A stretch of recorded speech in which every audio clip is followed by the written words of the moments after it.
Police station में सीमा police से। मुझे माफ कर दीजिए साहब, मैं लालची हो गई थी। मेरे पति बीमार रहते हैं, उनके इलाज के लिए मुझे पैसों की जरूरत थी, इसलिए मैंने ये सब किया। लेकिन साहब मैं सच बता रही हूँ, मुझे पहले इसके बारे में नहीं पता था, और जब पता चला तब मुझ गरीब का धंधा बंद ना हो इसलिए मैं ये जानबूझ के करती रही। मुझे अपनी गलती मंजूर है, आप जो भी सजा सुनाएंगे मैं मान लूंगी उसे। तभी पुलिस को डॉक्टर का फोन आता है। हेलो सर, वो 4 लोग जो बीमार हो गए थे ना, वो अब ठीक हैं, उन्हें कोई खतरा नहीं है। ठीक है डॉक्टर साहब, अच्छा हुआ कि उन्हें ज्यादा कुछ तकलीफ नहीं हुई। फोन रख कर अब तुम बताओ सीमा, ये सब क्यों किया तुमने? सब बताती हूँ सर, शुरू से सब बताती हूँ। दरअसल पहले मैं और मेरे पति सतीश, हम दोनों बहुत अमीर थे। मेरे पति ने अपने सारे पैसे शेयर्स में लगाए थे, लेकिन एक दिन हमारी किस्मत पलटी और शेयर्स में लगाया हुआ सारा पैसा डूब गया। खर्चे चलाने के लिए हमें अपना घर गिरवी रख दिया, लोगों से पैसे उधार लेने शुरू कर दिए। मेरे पति को कोई भी काम नहीं मिल रहा था, हमारी हालत बहुत खराब हो चुकी थी। लोन के पैसे ना चुकाने की वजह से हमारा घर हमारे हाथ से चला गया और हम रास्ते पर आ गए। जिन लोगों से हमने पैसे उधार लिए थे वो रोज आकर हमसे पैसे मांगते, लेकिन हमारे पास उन्हें देने के लिए कुछ भी नहीं था। हमने वो शहर छोड़ दिया। इन सब वजहों से मेरे पति बीमार रहने लगे। अचानक हम इतने गरीब हो गए थे कि हमारे पास न खाने के लिए कुछ था और न ही रहने के लिए कोई जगह।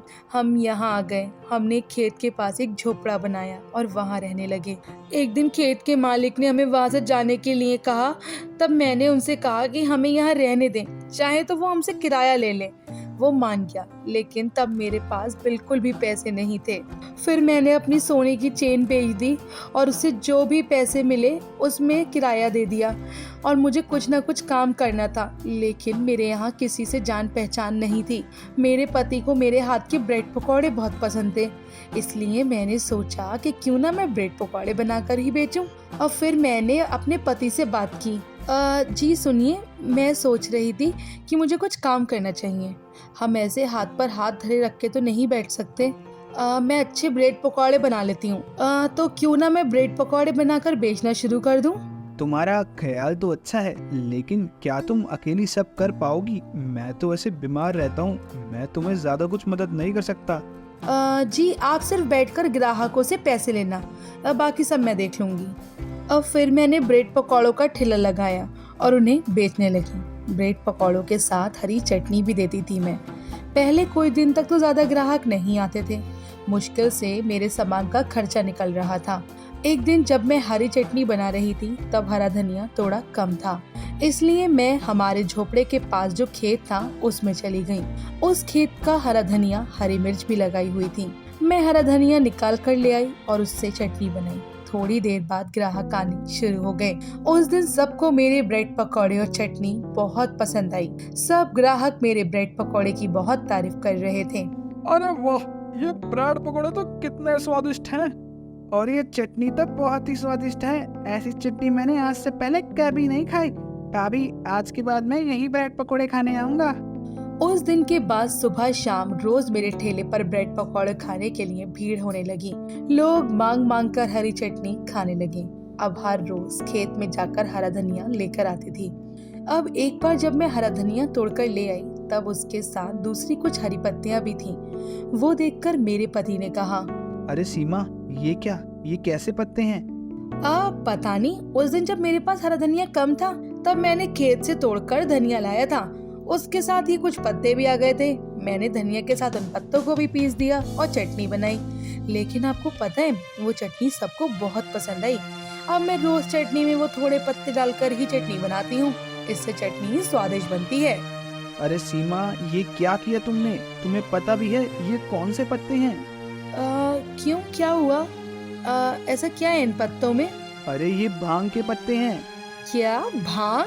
हाँ, भांग के पत्ते हैं ये। इस भांग के पत्तों से खाने वाले लोगों को नशा होता होगा और उसे नशे की लत लग गई होगी, इसलिए वो रोज तुम्हारे ब्रेड पकोड़े खाने आते होंगे। लेकिन मैं तो बहुत कम पत्ते इस्तेमाल करती हूँ, उससे भी नशा होता है क्या? हाँ, होता होगा। तुम बंद करो ये पत्ते चटनी में डालना। अरे नहीं, मैं ऐसा नहीं कर सकती। सबको इसका स्वाद बहुत पसंद है। अगर मैंने ये चटनी के पत्ते चटनी में नहीं डाले ना तो लोग चटनी नहीं खाएंगे और हमारे ब्रेड पकौड़े नहीं बिकेंगे।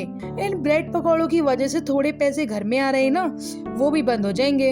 अरे लेकिन अगर किसी को कुछ हो गया तो?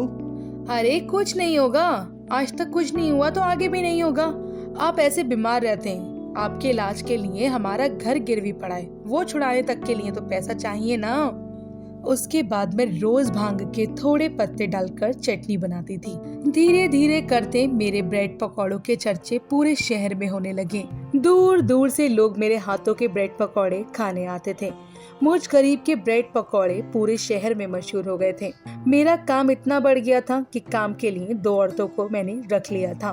वो बाकी सब काम करती थी, लेकिन चटनी सिर्फ मैं ही बनाती थी। कल शाम को एक आदमी कुणाल मेरे पास आया और भाभी, कल मुझे मेरे दोस्तों को पार्टी देनी है। मैंने आपके बने ब्रेड पकोड़े खाए हैं, मुझे बहुत पसंद है। और आपकी हरी चटनी तो वाह, उसका तो मुकाबला ही नहीं है। पूरे शहर में आप जैसे ब्रेड पकोड़े कहीं नहीं मिलते। इसलिए मैं अपने दोस्तों को किसी होटल में ले जाने की बजाय आपके यहाँ पर ब्रेड पकोड़े खिलाने आऊँगा। आप चटनी और ब्रेड पकोड़े तैयार रखना। हाँ हाँ मिल जाएंगे, आपके कितने भी दोस्तों कम नहीं पड़ेंगे ब्रेड पकौड़े, आप चिंता मत कीजिए। आज वो आदमी अपने दोस्तों के साथ आया। सब मिलकर 10-11 दोस्त थे। सब ने जमकर ब्रेड पकौड़े खाए। उनमें से 4 बहुत ज्यादा चटनी खा रहे थे और खाते खाते बहुत तारीफ भी कर रहे थे। उन्होंने बहुत सारे ब्रेड पकौड़े खा लिए थे, लेकिन अचानक क्या हुआ पता नहीं। वो 4 बेहोश होकर जमीन पर गिर गए। फिर अरे वो ब्रेड पकोड़े वाली भाभी, क्या मिलाया है आपने इस ब्रेड पकोड़े में? मेरे दोस्त अचानक से बेहोश कैसे हो गए? अरे नहीं नहीं, मैंने कुछ नहीं किया। जरूर आपने ये कुछ मिलाया है इनके खाने में। कुणाल और बाकी सब उन्हें हॉस्पिटल ले गए। मैं भी उनके साथ गई थी। वहां जाने के बाद पता चला कि ज्यादा किसी नशीले चीज की ज्यादा मात्रा शरीर में जाने से उन्हें तकलीफ हो रही है। मुझे पता था साहब कि ये बात पुलिस तक पहुंच जाएगी और आप मेरे ब्रेड पकौड़ों के ठेले तक पहुंच जाएंगे, इसलिए मैं खुद ही अपने आप को आपके हवाले करने आई हूँ। मुझसे बहुत बड़ी गलती हुई है, लेकिन मैंने जानबूझकर ज्यादा नहीं भांग डाली थी। वो तो उन लोगों ने ज्यादा चटनी खा ली थी, इसलिए उन्हें तकलीफ हुई, बाकी किसी को भी कुछ नहीं हुआ साहब। आपने खुद यहाँ आके हमको सारा सच बता दिया।